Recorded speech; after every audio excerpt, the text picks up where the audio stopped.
Okay, thanks everybody for taking the time to join us today. Welcome to today's Housing Hive, which is all around rebuild versus refresh, what's right for your website. So focusing particularly on websites today.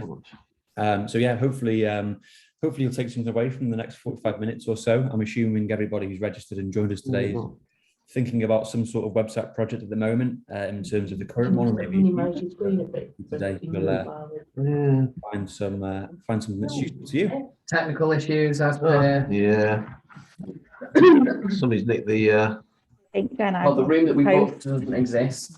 What? The Stretford room. No, the Stretford room booked on 4th floor. It's not a thing. You should be able to mute. There we go.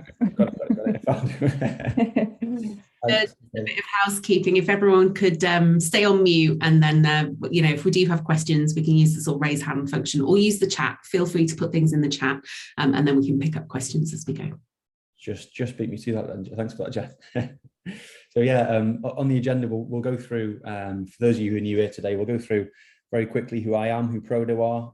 But yeah, as Jenny says, it'd be great if we just keep the mics muted for now, just so we don't have any background noise. But yeah, feel free to use the chat, and my colleague Meg will be dropping in some links and things into the chat pane, so I'm sure you'll see those drop in. But yeah, as you'll know, today is rebuild versus refresh, what's right for your website. We'll go through generally like a quick overview of what both sides of what both scenarios mean, I suppose. Generally sort of what a website lifespan typically is, and a few things to think about there, how to decide what's right for you specifically, your organization, and then 5 things you probably should be thinking about if you're planning either option. And then we should have some time towards the end as well for some a Q&A phase as well. So if you do have any questions throughout, just feel free to pop them in, and we can do our best to answer those towards the end. So yeah, let's get started. So on to today, just a quick intro. My name's Jacob. I'm lead digital strategist at Prodo, worked with the agency for 4.5 years or so. So my role here is just basically early stage sort of consultancy services, early stage scoping, and then working with housing associations to sort of align how Prodo could help really, and then bring them on board as a customer and hopefully build that relationship. So that's where I sort of fit into the agency. As a supplier ourselves, our aim is to transform relationships essentially between the housing associations and their customers using digital solutions to drive engagement and channel shift overall as well. We've worked in this space for coming up to 20 years, so really experienced, and we've essentially adapted our offer and product offering generally as the sector's challenges and ambitions have evolved and changed over that time as well. So we now support housing associations and engage their residents every step of the journey, from the very, very first step, which would be things like advertising properties, to prospective customers in some scenarios, obviously some scenarios that's CBL, through to digitized application processes, and then following on from that, being successful applicants through to optimized self-service tenant portals to pay rent, to report repairs, using technology such as web-based platforms, native apps, AI, voice recognition, all sorts of fun things like that. So that's where we sort of fit into the sector, I suppose. As you may have seen or heard at the start, this session is recorded as well, so we can share this afterwards, as we've done with our previous webinars. So I'd encourage you to visit our video hub, as the likelihood is we've covered a topic over the last couple of years that sort of piques your interest and suits you. Previous one was all around cybersecurity, for instance, so do feel free to have a little look at that, or if you need to jump off early today or want to share this internally, it'll all be available online for you. So we always like to start these sort of talks, if you like, with almost like an overview to kind of set the scene and almost like a bit of a agreement of upon a definition of what we're about to talk about in terms of the detail of the following slides, making a bit more sense, I suppose. So just to begin with, what do we mean by the term refresh when it comes to websites over rebuild? So essentially to refresh a digital application like a website is generally going to be things like updating the front end look and feel from a design perspective, maybe incorporating things like brand changes if the brand's evolved somewhat, or generally bringing the design up to date in terms of best practices, as we know those sort of change and are modernized all the time as well. There'll be things like tweaking user experience and maybe amending how a particular module works, from submitting a form to property search areas, changing contact us pages possibly. But on the whole, the underlying technology structure of the website, infrastructure, and how that's sort of driven would usually sort of remain the same from a functionality perspective as well. What you usually find is that a refresh will be the quicker option, tend to have lower investment levels, which usually means an easier internal buy-in. On the other hand of that, it's that it's potentially less impactful. It's only there to sort of solve short-term fixes, short-term issues, if you like, in some scenarios, without solving those larger sort of fundamental issues or challenges which you may be facing, which I'll come on to shortly. But, you know, still certainly relevant in some scenarios when it comes to this front-end change we just sort of talked about. And then the other side of things is the rebuild. So rebuilding a website is more of an overhaul, if you like. It'll likely not only cover off things like the front end look and feel in some scenarios as well, but also the underlying software and back-end infrastructure at sometimes as well. It could be the implementation of a newer CMS platform. It could be the overhaul of the module set and range of functionality, including things like a revamped sitemap, information architecture, these sorts of things, with real sort of comprehensive changes to the code which powers the website, basically. The reason for that sort of tackling both scenarios will be that if you're improving something like the back-end code or more modern technology, you know, why not make the most of that modern technology with the likely enhanced options of functions that you'll have access to? So usually the content presentation will change here as well. Of course, this does provide sort of longer term benefits and help solve those larger challenges which we mentioned earlier, but it will offer obviously longevity generally, but it will usually carry higher levels of investment, be a little bit longer to sort of achieve and complete, which therefore will require a bit of a wider sort of stakeholder buy-in, I suppose, in some scenarios. So that sort of sets the tone in terms of what we're talking about today, whether it be rebuild versus refresh or redesign in some scenarios. So hopefully that's made sense so far. But yeah, an interesting question we tend to get asked or comes up in conversation when we start talking about this is what the lifespan of a website actually is. So as we know, they can carry significant investment having a new website designed and delivered. So longevity being one of the ways of potentially measuring some sort of return on that investment, as well as things like digital engagement levels, channel shift generally, you know, reduced call volumes thanks to people transacting online. But of course, things change as time moves on, digital landscape evolves and customer expectations change as well. So if you think about how the agile technology providers need to be responsive to changing requirements of cybersecurity, how technology advances over time thanks to research, the way new devices use software, web browsers are changing all the time, also browsing habits and customer expectations generally of digital change. So these are some of the key reasons behind the rebuild or redesign option that feed into the sort of the lifespan of that website generally, really. Now, like any product in reality, but especially in the digital and tech space, a website does have a lifespan. Much like if I was to go and buy a new laptop today with the latest operating system, by the time I get home and set the thing up tomorrow, there'll likely be a new release, a new update, or a better version at PC World I can go and buy. So it's the same with a website. Now, according to some research by Orbit Media Studios, the average lifespan they found from their research was 2 years and 7 months. So whilst that gives you a little bit of a time frame or basic guidance to think about, it's not necessarily a hard and fast rule for everybody or all organizations. The real sort of answer to that will be that it does vary by industry, by company, and loads of other factors which will determine how quickly a particular business or organization should have a website redeveloped, I suppose. And the sorts of things that sort of inform this or influence this is what specific technology is that website using at that particular point? What's the lifespan of that particular version of that technology? So the different versions within that particular platform.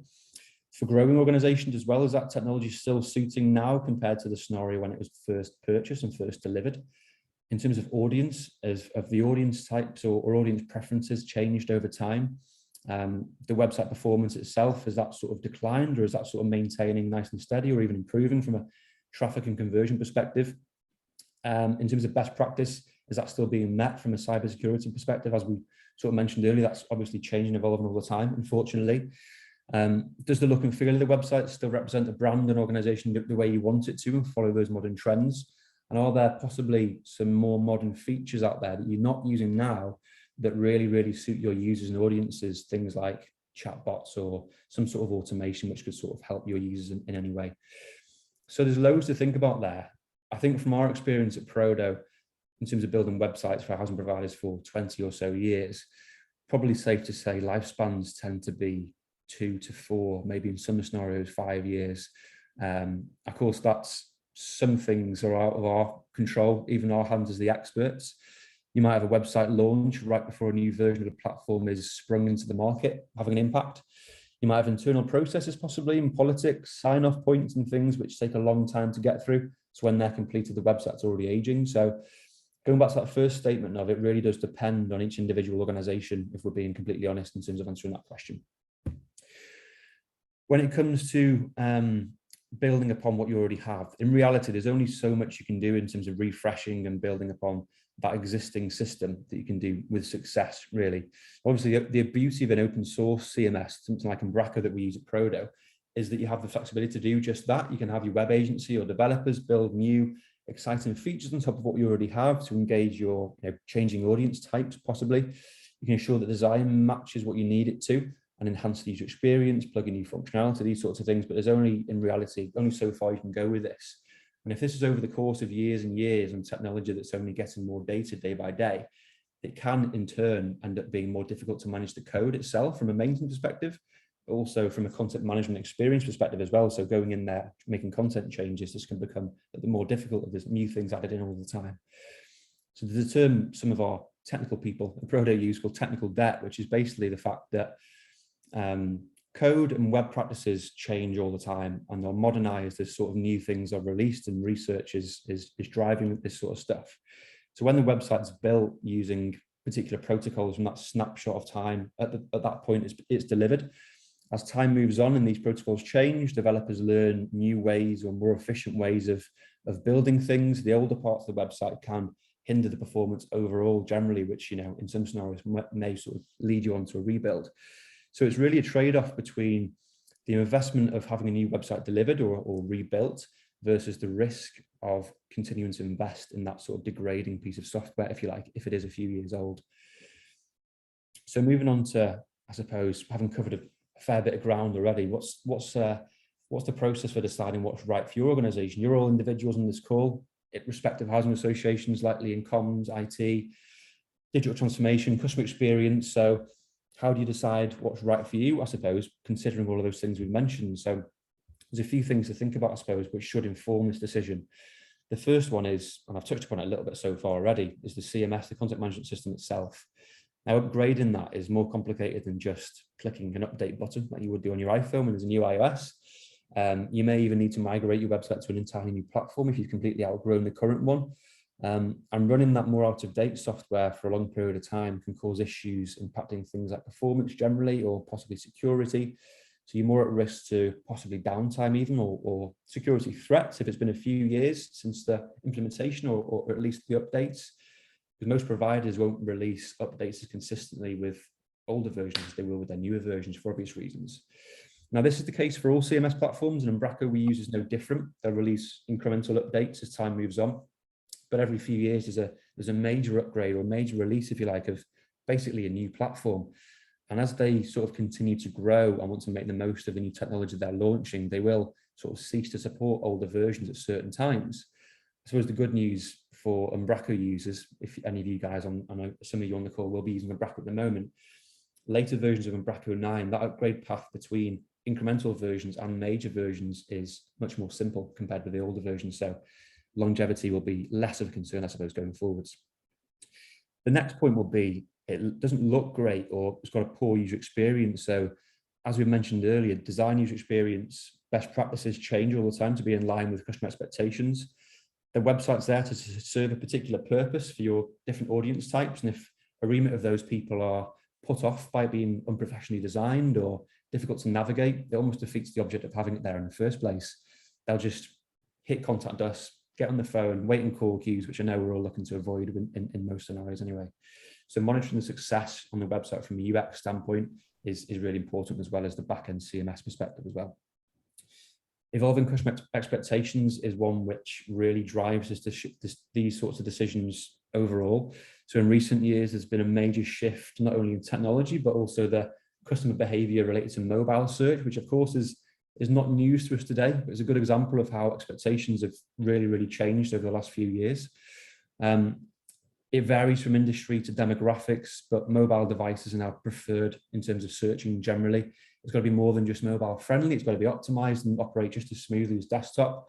So obviously, with us being an agency with many customers on board, we've got the insight of being able to, I suppose, look into browsing habits of thousands of users directly. And we quite consistently see usually 70% around that sort of scenario would be coming by way of mobile. Obviously that changes if you're a housing association with possibly an older demographic, that may change, but quite often we'll see 70%. So a good example of evolving customer expectations in that going back 10, 15 years maybe, I don't think websites were very responsive because nobody browsed on mobile, it was all desktop. I think another point on this one, just quickly before the next one, would be that together with that optimized public-facing website experience, customers in the housing space specifically are now rightly sort of nowadays expecting the ability to manage their tenant account via a logged-in website, via a portal, via an app as well. So again, evolving customer expectations and having to sort of pivot in order to meet those. Security risks point is quite self-explanatory really. As technology grows, as does cybersecurity risk, unfortunately, and what hackers can do in terms of data hacking, phishing, all these sorts of things. So it does actually feed into the outdated CMS point as well, in that older platforms will have much less, if any, fresh security patches released to them by their vendor or by their partner who sort of manages it for you. So it's obviously the utmost importance to consider this. And we actually discussed this as topic, as I mentioned at the start, solely in more detail on our previous Housing Hive. So if you are interested in security or cyber generally, feel free to go back to the video and have a look at that one. Now, responsiveness, we've already sort of touched upon this as an example of a changing customer expectation, but it should be looked in at its own point as well. So if your website isn't responsive, for instance, that's going to definitely drive you towards, you know, a rebuild or making sure that that issue is rectified. If it's 6 to 10 years ago, obviously people who are browsing these days have much different habits to what they did back then. So it needs to be formatted or delivered in a way which suits everybody, no matter what device they're on. And then from a functionality perspective, does that website or that platform which drives it give you the tools you need to show the content and guide your users to the information you want to, or are you stuck with a really limited set of functions and lack any engagement you really want from the online platform itself? So it might be that your organization at the moment is looking to drive video content. Currently, as we know, this is, you know, a means of consuming content which is growing day by day. But for instance, if you've not got the tools to be able to incorporate that into the website, you're going to be a bit stuck. So that could be a case of having something rebuilt or extra things sort of delivered, I suppose. So I think to summarize generally, in terms of the two options, it should be a case of considering a rebuild if one or more of these points are applicable. So if you don't have a responsive website, that's definitely an indicator that you need to have something rebuilt to sort of rectify that and sort of offer that experience for mobile users. If the CMS you're using is really, really old version or simply an inappropriate or insecure platform generally for the type of organization that you are and the types of customers you have, that could be another reason. If you can't actually do what you need to do on the website from a functional perspective, or maybe if it's been, you know, 3+ years since the last rebuild, that's building a bit of a case for possibly the rebuild option over a front-end refresh.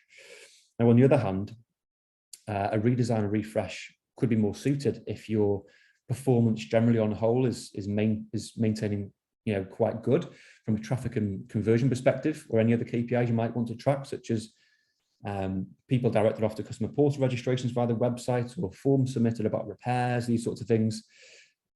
If you have no security concerns whatsoever and you're confident that the platform we have is subject to fresh security updates, you only really require small conversion rate optimization, possible changes to your navigation or to layout or imagery, and the website's still fairly new, it's under 2 years old. You're going to likely get some more longevity out of this if everything's still working, performing as it should do. So maybe a refresh would be more sort of applicable to you in that scenario. But to display that in a bit more of a visual manner and from a slightly different angle, what needs work and why could be based on two very different reasons for that decision, being preferences versus concerns. So again, two very different things in that. I suppose running a couple of examples down this would be, if you've got some sort of internal preference from stakeholders to update some visual factors, if there's been a brand change or if you need to change the way certain imagery is portrayed on there, you may need some front-end design work doing or make some small brand changes on the front end, in which case having a total rebuild is obviously a little bit overkill, and a simple sort of front-end refresh to change those parts you need to would obviously suffice here. But if there are internal concerns from a technical IT department, possibly over the age of the CMS, migrating it to a particular service causing concerns, and you may be open to some sort of security risk, then you possibly need the implementation of a new CMS platform, and therefore redesigning something on the front end isn't going to really do what you need, and therefore website rebuild is probably more appropriate in that scenario, and more modern technology, more modern software generally. So I think 5 questions which we spoke about in terms of to help sort of guide the process, I suppose, and help the planning of it in some ways, I guess, is that you should think about before the rebuild or refresh options would be, number 1 would be, what are the most valuable pages to your organization customers right now, which I'll come into in more detail in the following slides, but you need to know this ahead of planning either route. It might inform change or optimization with the navigation or website structure generally, where the CTAs are placed. You need to know and see which pages are seeing good traffic and conversion levels in order to be particularly careful with those ones when it comes to redesigning them or porting them into a rebuild. Second point would be, know who's visiting your website and why. Now, in our experience, identifying the most valuable pages is one of the most overlooked parts of website redesign, but finding out what the important pages are is only half of the story. Really, you need to know who's visiting them, why they're visiting, and generally, website visitors will obviously sort of hit website pages for being curious about some of your services, wanting to get in touch for whatever reason, maybe send an inquiry or submit some sort of complaint. You need to learn a little bit more about what you do, or are ready to become a customer in some scenarios. So in the housing space, it would very much be visitors are possibly looking for some sort of help or support, or want to do something as part of their tenancy, like make a payment or report a repair or ASB, something similar. The third point would be, know what propels or stops your customers on their user journey on the website. So we have known what valuable pages are, who's reaching them and why. That's a solid starting point for a rebuild or a refresh, but it's not enough to deliver that sort of successful project thereafter, I suppose. So at this point, there's still a little bit of a couple of gaps in the knowledge to sort of plan this effectively. You need to know what's convincing or helping customers to complete those tasks that they came to take, or possibly what's stopping them from doing so as well as measurable, as well as what measurable customer need isn't being met by the website generally, I suppose. So you think of these as barriers or hooks to customer experience online generally. Fourth point would be, know how your team across the board is going to be impacted and get them involved in the process early on, because they could have some insights which you may not have thought of. Obviously, the website impacts the business as a whole, and everyone who works with it and with customers need to be aware of what's about to change and sort of hopefully have some input into that as well. And then the last point would be, how would you measure success on this project, whether it be a rebuild or just refreshing something on the front end? So obviously KPIs comes into this clearly. Without these, you won't be able to determine if it's been if it was successful, or B, by how much success was it. So HA websites are built around customer service, obviously, and built around enabling channel shift as that sort of channel shift enabling piece of software.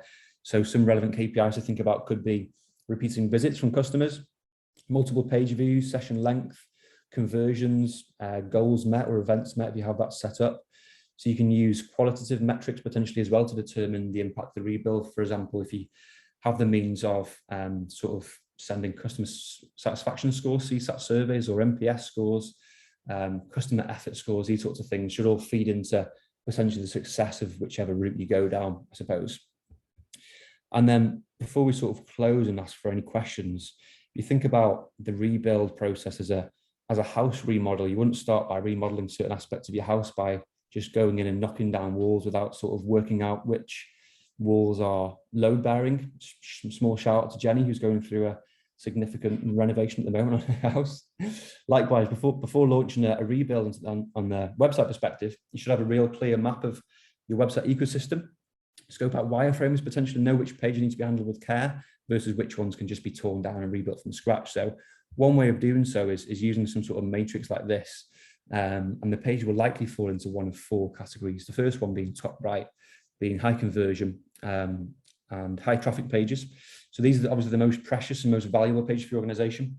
Any mistake here could have some serious consequences, which is why you need to approach these ones with caution and probably 10 times the amount of more care compared to everything else you're about to redesign.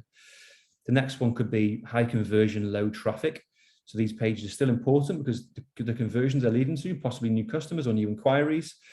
So even if they don't have a lot of traffic, which means you need to approach the redesign with care as to not break anything that's already working from a CRO perspective. And then we'll have high traffic, low conversion. So traffic on these pages is working, but something's not quite working from a conversion perspective. So that could even prompt what to redesign on the website in terms of new features or CTA placement or what have you. So keeping this in mind, you're not really necessarily risking conversion is what you're going to do here. You can afford to be a little bit more experimental than with the previous ones. And then lastly would be low traffic, low conversion pages. So changes to these pages are likely going to be unnoticed by the masses. You're not really risking conversions anyway, so you can redesign all you want to on these with relatively low risk. But I think the reasons why this is important is that you need to know which pages must be preserved and handled with care to help you get the most out of the website redesign or even the rebuild itself as well, to make sure you, first of all, don't break something that's already working well, and B, don't ruin or hamper conversion rates generally. So hopefully that's given you some things to think about. I know I've been talking solidly for approximately half an hour, but if you wanted to know a little bit more about the performance of your current website, there's a tool on our website which you can enter your email, enter your web address into, and you'll be presented back with some results on SEO, mobile, security, and performance. This is like a tool driven by Google Lighthouse, so it's nice and reliable. So I'd encourage you to jump on there and do so. If you need the results that your service there explaining a little bit more detail, do feel free to reach out to us. If you're a Prodo customer, your account manager will help, or if not, I can help, or one of the team. Usually identify some possible areas for improvement with those scores on there. So feel free to do so. But yeah, before we close off with some news, I thought it'd be a good point now to see if anybody's had any questions or anything that's been going on in the chat pane at all, Jen or Meg. Yeah, that was sorry, I'm a bit croaky today. That was fantastic, Jake. We've already had quite a few brilliant questions come through on the chat, so we'll pick these off one by one if we can. The first one is from Andy, so thanks for this, Andy, and it's around that kind of push and pull between the practical aspects of your digital platform, so portal-based self-service stuff, and the pretty sort of more focused on informing and engaging people. And how do you get that balance right? Sort of a view from your organization that actually, potentially looking to kind of split those aspects. So do we have any thoughts on that? So yeah, Jake, any? Yeah, I think when it comes to getting the balance right between those two in terms of like transactional versus the pretty stuff, as you put it, should be driven by some of the KPIs we mentioned before, but also not only that from a performance perspective of possibly conversion rates and certain things you're looking to track, whether it be portal registrations or repairs submitted or these sorts of things. It should be, as I mentioned earlier, driven by some qualitative data as well. So maybe some customer feedback in some scenarios, in that, you quite often see people using Hotjar with, how have you found this page today? Have you managed to do what you wanted to do with those little pop-up surveys? I think it should be probably informed by there, because if you're seeing good performance on conversions and what have you, maybe the front end is fine if it's on brand and matching brand guidelines. Maybe it's the other areas you need to sort of consider releasing more functional features or transactional features to maybe incorporate a little bit of a wider option for customers to do things, I suppose. If that partially answers the question. No, if you had anything to add on that, Jen. Yeah, that's great, Jake. I was going to add that sort of we often at Prodo talk about kind of like three key kind of like pillars of anything that we're doing in terms of web or digital development, whether it's websites, apps, anything in that realm. And it's about it being simple, easy, and engaging for customers to complete whatever actions or functions that website or portal or app is requiring them to do. And it goes back to Jake's point about kind of conversion and looking at how well, those conversion points are operating for you. Everyone wants a website that looks great, but actually, going back to your point, Andy, there's no point having something that looks really amazing and whizzy and does all sorts of weird and clever things if actually that's a distraction from getting people to complete things through the website or portal or your chatbot or whatever. And this kind of links into a question that Will had around kind of metrics and indicators and how can you kind of guide some of this decision making. Some of that we've touched on in terms of looking at analytics, looking at conversion points, but actually another key area for us to think about is reducing avoidable contact. And actually, if you're seeing kind of an increase in what you deem as avoidable contact from customers, then that could be a key indicator that your digital platforms are not giving enough to customers to be able to kind of use that as a channel of preference.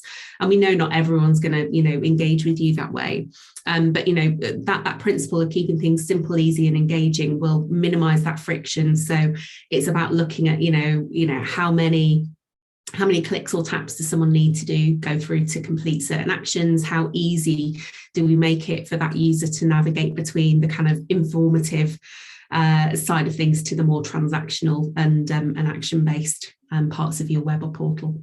Yeah. Hopefully that answers the question. Sure. Cool. Okay. The next one we had was from Will, and it kind of sort of connects to what we've just been talking about. Let me just scroll back. So yes, what user metrics indicate that the website app is outdated, and how can HAs access this information? So I guess we kind of touched on some of that already with kind of looking at kind of analytics and indicators for conversion points. Anything else to add on that, Jake?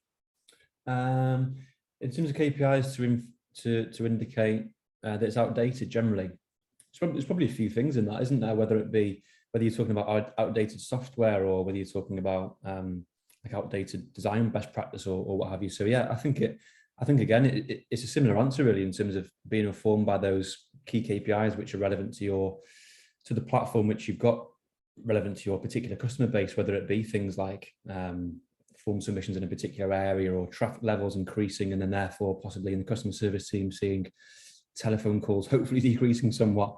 So yeah, I think probably case by case basis, but I think if it was a question on the KPIs around if the software is outdated, then that probably should be informed by things like downtime and things like how accessible the website is, how often.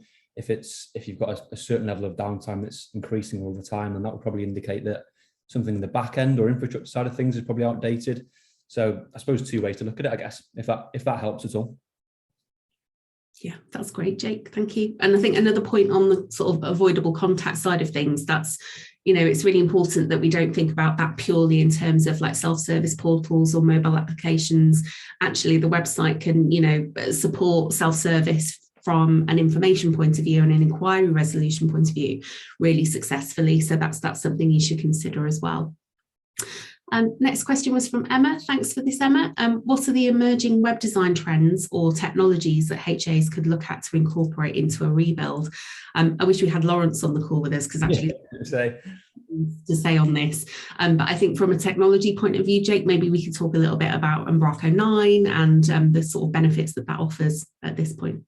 Yeah, definitely. Yeah. So from Umbraco 9 perspective, that is obviously the later version of the piece of software which we specialize in.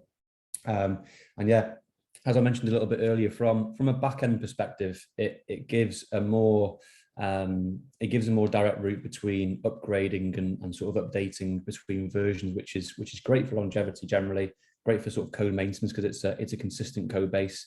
And means that sort of redesign or redevelopment project is less often. What it also does is it introduces, together with sort of Umbraco 8, really introduces the things like there's things like the different sort of content apps and things you can plug into there to be able to track certain things from a e-commerce perspective, or sort of building upon analytical data, these sorts of things. But I think generally Umbraco is something which is evolving and changing all the time. But I know the question from Emma was from a design perspective. So yeah, I was going to echo your point, Jen. It would have been great if we could have Lawrence to answer that question. Maybe we can come back to that with a follow-up in terms of emerging design trends, if that's all right. Yeah, I think that's a good shout. I've just realised I picked off Andy's later question as the first question. So we'll go back to your first question, which was around kind of how do you draw the line between kind of regular ongoing iterative maintenance with the platform versus a sort of big bang approach and having sort of a bigger project investment. So, could those regular iterative maintenance aspects prolong that sort of 2-year, 7-month life cycle that we talked about earlier in the call? I was thinking of the gardening analogy of, if I keep going out there every day and just do a little bit here and there, it lasts the whole summer. Whereas if I go a whole weekend, I think, without doing anything, suddenly I've got a whole day's work to do the next week. So it's that balance, isn't it, I suppose, of having someone constantly doing maintenance on your website and keeping it updated and fresh versus letting it kind of go for a bit and then accepting you're going to have a big bit of work to do. Yeah, I think that's a really good point, actually, and I think I think historically it's kind of easy to think of. You make your big investment, you create your website, and then actually you can just leave that and it will keep doing all the things you need it to do ad infinitum. But actually that regular maintenance side of things can take care of some of the sort of small improvements that you can make, I guess, within the goalposts of what's available to you with that technology. Going back to what Jake was talking about with Umbraco 9, Umbraco 9 actually brings in some kind of additional benefits around the kind of version control of the platform that you're on as well. So historically, there's always been a need to rebuild effectively if you want to go from Umbraco 7 to 8 or to 9. Actually, with Umbraco 9, that kind of underlying version maintenance, even going up to 10 and 11, which are on Umbraco's roadmap now, that can actually be handled without having to do a big rebuild. So actually customers that we're talking to now that are building in Umbraco 9, we know that they'll have a longer life cycle for the website, and actually more of the post-project investment can be focused on kind of real valuable improvements to the front end or design changes without having to make really significant changes under the hood. Yeah. Okay. Next question was from, I'm just really conscious I don't want to miss anything. Let me just say, I think we had a call for a question from Rachel. I've just lost where I am in the little chat thread. Bear with me for a second. Okay, a challenge for us is knowing how well the website is performing with tighter cookie policies and mechanisms in place. Yeah, I think that's definitely a concern we've seen sort of with the advent of tighter cookie controls and having those consent policies in place. Many of you will have seen that kind of sort of analytics view kind of goes off a bit of a cliff, and that can be very hard to sort of marry with your view of kind of visitor engagement through the website. One thing that you can consider is actually the particular cookie consent tool that you're utilizing on the website, because they're not all created equal. So some are very simple, but will give you kind of that sort of front end consent management that is, you know, really critical. Others will give you a little bit more information and data in the back end that you can marry up with your view of analytics. So actually give you that sense of, out of, you know, 100% of people that arrive at the website, how many are actually interacting with that at all, to accept the recommended cookies or to manage their settings. So actually you can then extrapolate your view of website activity based on the sort of consent drop off that the back end of your cookie tool will give you. So if that's something that is of particular interest to anyone, then feel free to sort of follow up with Jacob. We can talk to you more about the options available there and to help you give you a sort of fuller picture of activity on the site. Good point, Jen. Right. Okay. I think, apologies if I've missed anything, I think I've covered all the questions. Oh, actually, we do have one from Usman, so thank you for this. So in terms of design only, is it worth clinging to a current traditional layout that works? And is there a danger of being too influenced by what other websites are doing? That's a really good question. Yeah, I think there is a lot of merit in the kind of, if it ain't broke, don't fix it point of view. But actually, I guess there's risk there as well that you sort of miss a sort of current UX or customer expectation in terms of how things operate and how things behave, that you risk sort of moving out of step a little bit with other conventions that are widely used in web. It's something that we always look to when we're designing websites, portals, mobile applications in particular. You know, we're coming through a UAT phase with a native mobile app at the moment. And actually, it's really important to not just do something kind of completely different for the sake of it, because people won't find those tools or conventions familiar. You have to use conventions that are, you know, widely adopted in digital platforms now. And actually, that might be different to what you currently have on your website at the moment, or it might be really well aligned with what you have in the website at the moment. And I think that's that kind of looking at the digital landscape is really important when you start to think about this idea of refresh versus rebuild. You know, what are we potentially missing in terms of supporting effective customer journeys through the website if we don't look to refresh some of that as well? That was a bit of a long answer, wasn't it? Sorry, Esmond, but hopefully helps. Yeah. Okay. I think that's all the questions. Does anyone have anything else? Feel free to come off mute if you want to ask another question today. Yeah. I'll just skip to the next slide in case while somebody's doing that. If you do want to, do feel free to ask a question, as Jenny says. But just before we do leave, if there is no more questions, just wanted to I suppose bring some news before we finish, which is hopefully that some of you are able to attend CIH's Housing 2022 event at the end of June. And if you are, we'll be there exhibiting. And we're also, as well as bringing the rocket van, which some of you may have seen last year. Was it last year? Maybe the year before? I forget. No, it was last year, wasn't it? It was the year before we missed. We'll be converting the Housing Hive webinar that you're on today into live in-person talks as well. 6 across the 3 days, including guest speakers from some of our customers that we're partnered with, including Housing Solutions, RBH, and Stockport Homes as well. So if you're interested in any of these on the screen, do feel free to hit the link here or in the chat pane, and then you can save your space there, and we'll see you there. Hopefully, some of you. Is there any other questions been dropped in since I've been waffling about Housing 2022? No, I think we covered everything. Thanks, Jake. All right. No worries. Well, thanks very much, everybody, for taking the time to join us today. Hopefully that was useful in terms of the initial presentation section or even the Q&A at the end. It's great to see so many of you join us today. So if you're new here, great to see you. And if you're a returning customer, great to see you again. So yeah, thanks very much. And we'll be releasing the next date and the next topic over the coming days. So hopefully we'll see you with that one as well.